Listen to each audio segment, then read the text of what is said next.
తెలంగాణ జానపద పాటలతో తెలుగు రాష్ట్రాల ప్రజలను అలరించిన ప్రముఖ గాయని శృతి ఆత్మహత్య చేసుకుంది. ఈ మధ్యనే పెళ్లి చేసుకున్న శృతి తాజాగా ఆత్మహత్య చేసుకోవడంపై పలు అనుమానాలు వ్యక్తమవుతున్నాయి. ఆమె అకాల మరణం చెందటంపై అభిమానులు తీవ్ర దిగ్భ్రాంతిని వ్యక్తం చేస్తున్నారు. తెలంగాణ జానపద గాయని శృతి ఆత్మహత్య చేసుకోవటం కలకలం రేపుతోంది. ఇటీవల లవ్ మ్యారేజ్ చేసుకుంది శృతి. అయితే కట్నం కోసం అత్తింటి వారే ఆమెను హత్య చేశారని మృతురాలి బంధువులు ఆరోపిస్తున్నారు.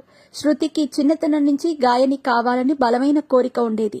ఆ కోరికతోనే కష్టపడి ఫోక్ సింగర్ గా మారి మంచి ఫేమ్ సంపాదించుకుంది. బిజీగా గడుపుతున్న లైఫ్ లో చిన్న బ్రేక్ తీసుకుని ఎంజాయ్ చేయాలి అనుకుంటున్నారా? అయితే వెంటనే ఆర్వీ వెకేషన్స్ ప్రైవేట్ లిమిటెడ్ ని సంప్రదించండి. మరిన్ని డీటెయిల్స్ కోసం సంప్రదించండి 7997979960.